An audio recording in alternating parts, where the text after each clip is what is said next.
Oke guys, balik lagi sama gue Surajis Rizal. Jadi pada video kali ini gue pengen cerita dan gue juga pengen ngasih tips buat kalian kalau kalian pengen beli GSX second itu gimana. Jadi gue akan ceritain lebih detail di video ini. Tonton terus videonya dan simak terus videonya. Oke, jadi kita prepare dulu. Ini sekarang gue lagi ada di Bandara Mas. Kebetulan lagi muter-muter nyari rute yang bagus buat bikin narasi. Terus belakangan ini gua mantau dunia maya, kayaknya lagi panas sama motovlog. Ya ini sebenarnya gara-gara oknum aja sih. Adalah motovlog yang nggak terima buat disalip saat lagi ngevlog. Itu menurut gua agak aneh jujur ya. Karena tanpa lu ngevlog pun di jalanan lu pasti bakal disalip orang. Entah orang itu mau berangkat kerja buru-buru, atau orang itu anaknya sakit di rumah nungguin, ya kan. Kita nggak ada yang tahu. Dan jujur gue kesel sih ngeliatnya, karena gue juga motovlogger gitu loh. Tapi gue nggak alay begitu. Emang lu nggak malu apa video lu ditonton di rumah sama keluarga lu, atau sama saudara lu, atau sama temen-temen lu, bikin drama kayak begitu? Aduh, alay sumpah. Oke, soal GSX ya.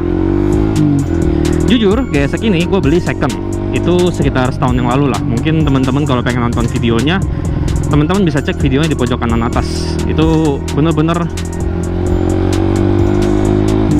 video pertama gua dengan GSX gua, dan juga gua pernah test ride juga motor GSX temen gua. Waktu dulu gua belum punya GSX, itu teman-teman juga bisa cek videonya di pojok kanan atas. Terus kita nyebrang dulu nih. Di sini tuh ada lampu merah tapi dinonaktifin sama polisi. Nggak ngerti gua kenapa. Padahal jadi amburadul gini gitu loh. Lalalala.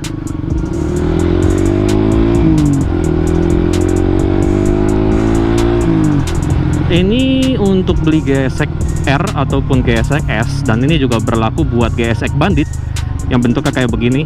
Itu jarang banget di jalan karena ya memang peminatnya nggak sebesar yang tipe S atau nggak tipe R kayak gini.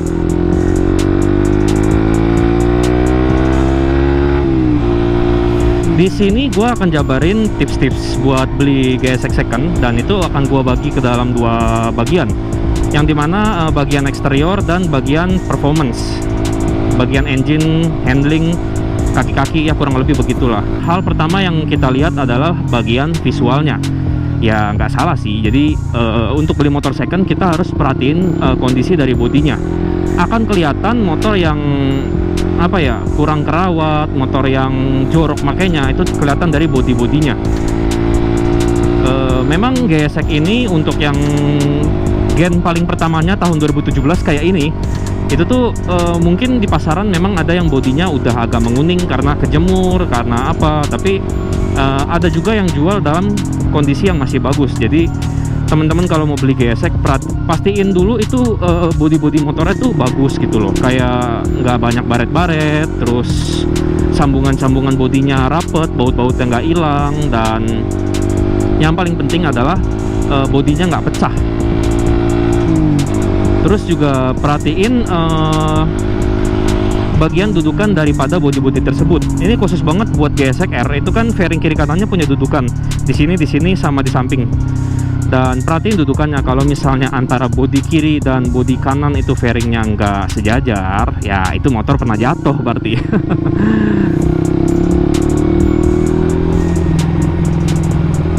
Terus juga untuk bagian tampilan luar, ya nomor satu udah pasti bodi. Terus nomor dua, perhatiin segitiga. Gini, tanpa gua ceritain secara detail, kalian bisa merhatiin segitiga ini, stangnya kiri kanan lurus atau enggak. Karena motor yang pernah jatuh itu kurang lebih, walaupun udah dipres segitiganya, bakalan berasa saat dipakai maupun saat dilihat gitu, kelihatan kayak nggak simetris, nggak sejajar. Dan gue sangat menghindari motor-motor yang kayak begitu. Jadi gue bisa saranin juga buat temen-temen, kalau pengen beli motor, lihat bodinya, lihat segitiga atasnya. Kalau rapih ya nggak apa-apa, silahkan. Berikutnya itu ada di bagian kaki-kaki. Teman-teman harus merhatiin banget. Sebenarnya ini nggak cuma berlaku buat beli GSX sih, buat beli motor lain juga sama. Tapi gue utamain GSX karena kenapa? Kaki-kaki dari GSX ini tuh kalau menurut gua agak-agak lemah ketimbang kompetitor. Dan temen-temen kalau mau beli motor, terkhususnya GSX, perhatiin bagian kaki depan, kayak cakram, kayak velgnya. perhatiin apakah pernah bengkang atau cakramnya udah terlalu tipis. Nah itu harus diperhatiin juga. Kalau misalnya kilometernya dapat yang tinggi tapi cakramnya masih tebal, berarti itu motor dirawat. Pemiliknya tahu ketika cakramnya udah mau habis, dia harus ganti supaya ya motor ngeremnya enak gitu loh. Tapi kalau udah kilometernya tinggi, terus cakramnya tipis, nggak diganti-ganti, terus pas dipakai ternyata kampas remnya habis juga tipis, nah itu pertanda motor kurang dirawat itu. Dan gua sangat tidak menyarankan untuk beli GSX yang kondisinya kayak begitu.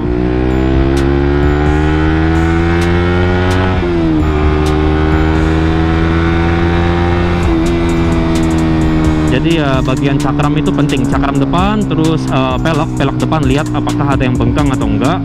Terus juga perhatiin kondisi ban depan, karena menurut gua ban depan GSX ini lebih cepat habis daripada ban belakangnya. Wajar, karena bodinya kan emang 70% lebih berat ke depan, otomatis saat motor mau berhenti aja nih, kayak kita ngerem, kita kan lebih banyak dominan rem depan. Umumnya sih orang-orang, termasuk gua gitu. Jadi perhatiin bagian rem depan dan velg depan. Masih soal tampilan, perhatiin juga ke bagian apa itu yang jatuh, bagian shock belakang, karena shock belakang itu kalau bocor kelihatan banget di kolongan depan dekat arm. Gue bisa kasih lihat teman-teman, cuplikannya kurang lebih kayak begini. Perhatiin deh, kalau di situ banyak oli atau banyak semacam kayak minyak itu, gue nggak menyarankan buat temen-temen beli motor kayak begitu. Ya memang sih bang, bisa langsung ganti shock dan problemnya beres, tapi ingat ada namanya kayak apa ya, bos-bosan dari suspensi tersebut. Terus juga kalau shocknya udah bocor, lama dipakai, lama-lama juga engine mounting dan lain-lain juga kena getaran, kemakan. Jadi sebenarnya shock breaker bocor itu kalau orangnya agak jorok dan dia masih pakai terus, itu bukan cuma shock aja yang rusak, bisa-bisa bosingan yang lain juga rusak. Terus engine mounting yang karetnya juga getas, kemakan, karena shock breaker yang harusnya meredam getaran malah nyalurin getaran ke seluruh komponen motor, dan itu sangat tidak bagus buat motor second.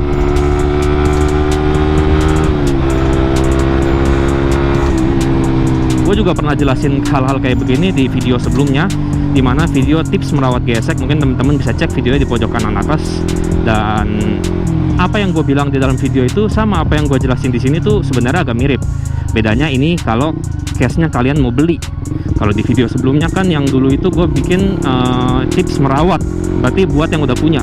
Kalau di video ini gue buat bagi yang pengen beli.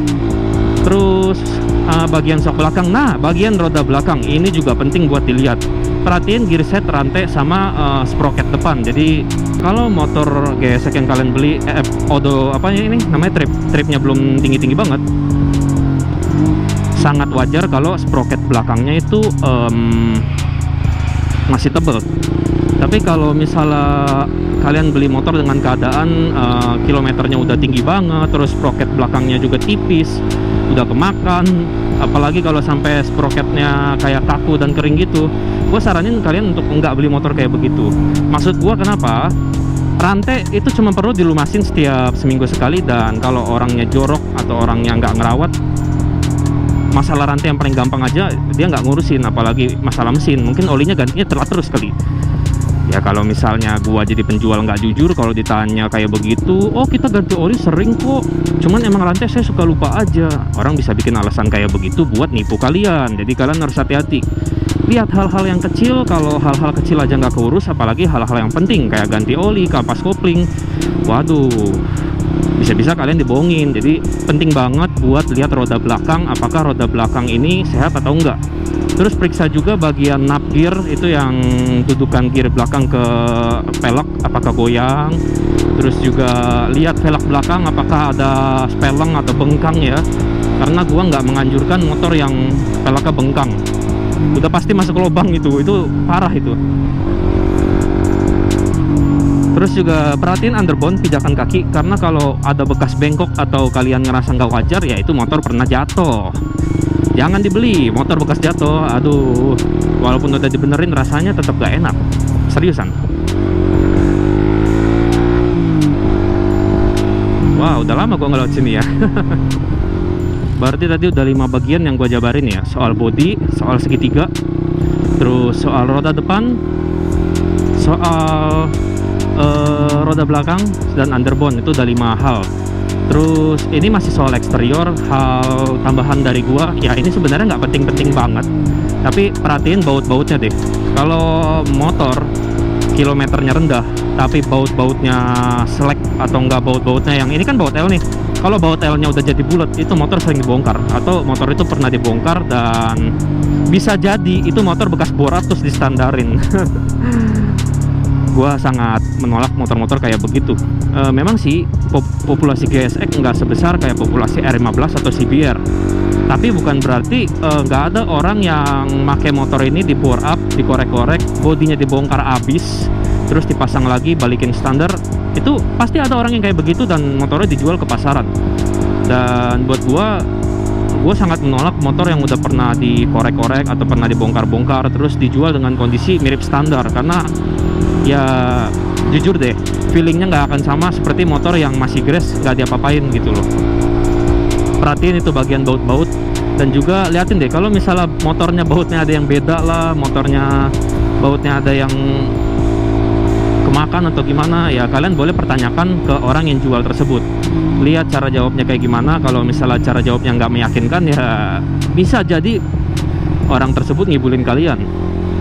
Toh daripada kalian buang uang 15 juta 16 juta tahu-tahu dapat GSX yang PR-nya banyak, ya mendingan kalian pelan-pelan cari dan lihat-lihat gitu kan, biar dapat GSX yang cocok di hati kalian, nggak nyusahin, terus juga motornya masih enak dipakai itu.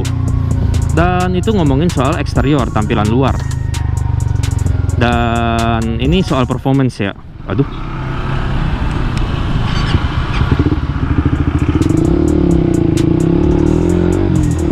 motor gua mati. Oke, soal tampilan luar gue udah jelasin. Tadi ada 5 poin ya. Dan ini adalah soal performance sendiri. Dan ini kalian wajib test drive. Hal paling pertama kalau mau beli motor itu test drive. Setelah lihat-lihat dan ngikutin instruksi yang tadi gue ceritain ke kalian, itu kalian boleh jadiin referensi buat beli motor second. Sebenarnya nggak cuma buat GSX sih, tapi ya untuk bagian roda-roda emang GSX perlu diperhatiin banget. Berikutnya kalian test drive motornya dan rasain. Hal paling pertama yang bisa gue kasih tahu sama kalian, perhatiin saat motornya baru di starter dan dia lagi langsam di awal, itu idle RPM ya nggak boleh di bawah angka 1 atau 1000. Kenapa nggak boleh di bawah 1000? Karena motor umumnya rata-rata kalau langsam pertamanya aja udah kayak ngap atau kecekek ya under 1000 RPM gitu, itu udah jadi pertanyaan, ini motor diservis gak? Kalaupun diservis, kapan servisnya terakhir kali? Nah, hal seperti itu yang menurut gua ya patut dipertanyakan dan wajib kalian harus was-was.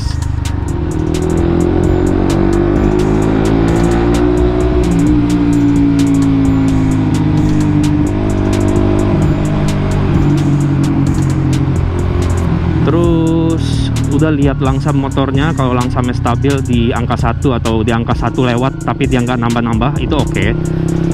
Udah oke banget. Terus cobain motornya. Kalau kalian ngerasa kayak saat ganti gigi motornya kayak selip, kayak kayak nyangkut gitu, itu kalian juga wajib pertanyakan setelah test drive. Ini kampas kopling udah pernah diganti belum, dan bandingin sama odometernya. Misalnya odometer 30.000, kalau kampas koplingnya rada selip dan ownernya belum ganti, itu masih wajar karena pemakaian normal emang harusnya segitu. Tapi kalau misalnya kalian dapat GSX yang low KM terus kampas koplingnya udah selip, itu jadi pertanyaan, makanya sekasar apa bisa sampai kayak begitu?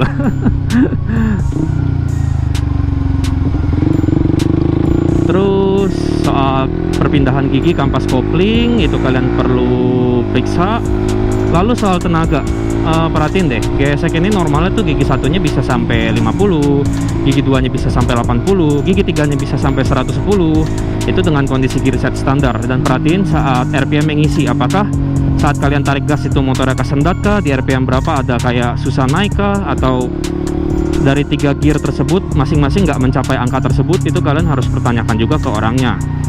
Ini motor servisnya sesering apa, terus pakai oli apa, itu. Wih, wah, harusnya ngasih sen ke kiri ya kalau emang mau belok kiri gitu loh. Bahaya itu begitu.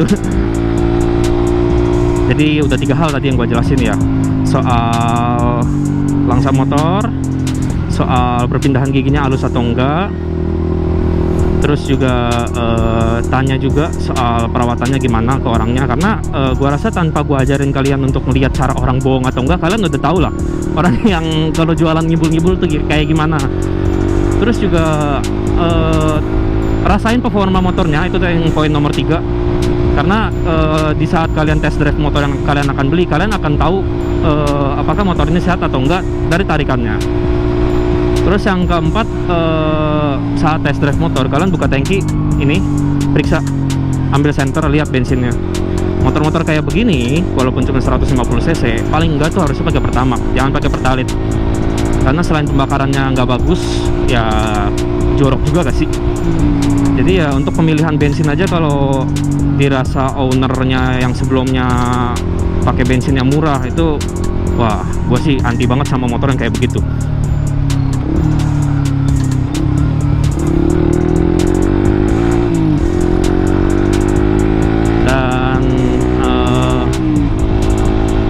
Hal terakhir, ini poin nomor 5, dimana ini poin krusial. Kalian punya 2 pilihan ketika beli GSX second ini. Kalian mau beli yang benar-benar full standar, atau kalian mau beli yang udah, ya anggaplah udah dimodif sama orang, udah dikorek mesinnya, dan kalian tinggal lanjutin. Di antara kedua hal ini, dua-duanya sama-sama punya risiko. Yang motornya masih standar full grass, nggak diapa-apain, bisa nggak dirawat atau cuma dipajang doang motornya, atau yang udah korekan juga punya risiko sendiri, kayak misalnya udah ganti sehar atau apa segala macem, ya itu ada apa ya, ada kendalanya lah, banyak. Jadi teman-teman harus pikirin lagi, mau cari yang benar-benar full standar ting-ting kayak begini, gua modif dari nol, dan motornya memang dari awal juga kilometernya cukup rendah, aman semua, gua berani ambil. Atau teman-teman mau nerusin, misalnya ada motor orang yang udah dikorek, udah ganteng, tinggal terusin, ya itu juga boleh. Tapi harus pastiin beberapa hal yang udah gua bilang tadi, mulai dari eksterior, performance, terus juga pengen nyalip, disalip.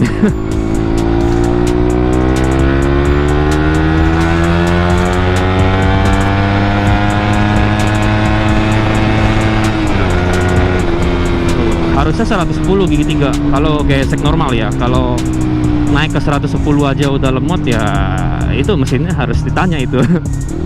Ngerawatnya gimana, ganti olinya kapan gitu kan.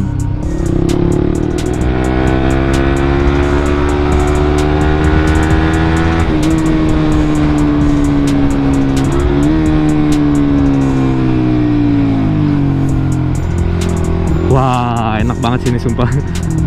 Jalanan sini tuh apa ya, gue tuh belum pernah kayaknya vlog lewat jalan ini.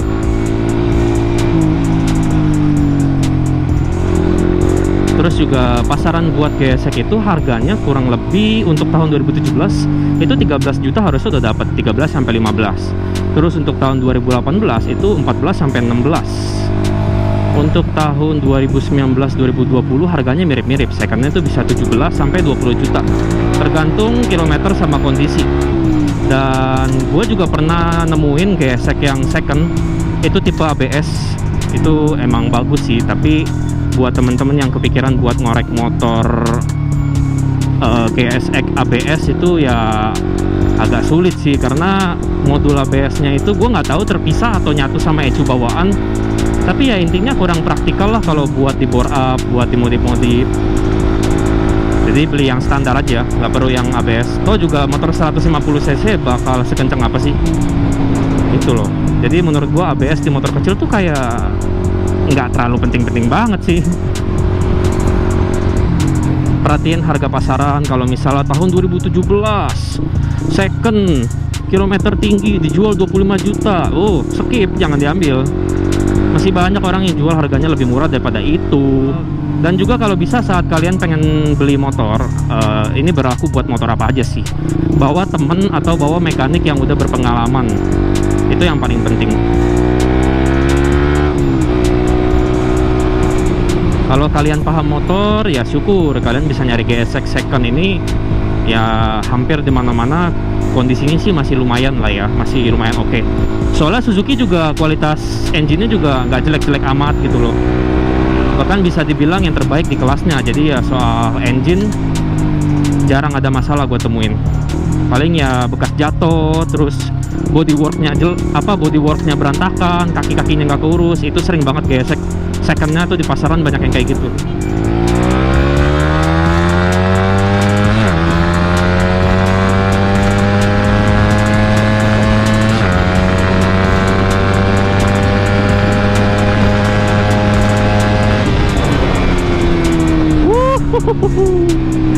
Asik banget. Malah kebut-kebutan anjir.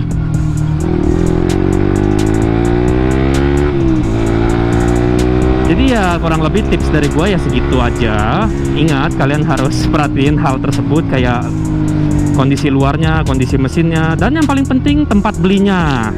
Jangan beli sama orang yang sembarangan, yang orangnya nggak jelas gitu. Terus belinya juga kalau pengen beli di toko-toko, cari toko yang udah punya nama. Biarin mahal dikit, tapi mereka ya nggak bakal bikin lu kecewa.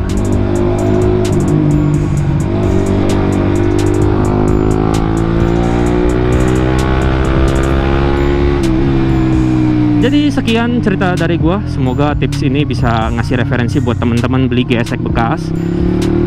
Atau kalau beli baru juga lebih bagus sih. Ada garansinya. Hehe. Dan gua Surya Jasa Calo, gua pamit undur diri. Sampai jumpa di video berikutnya.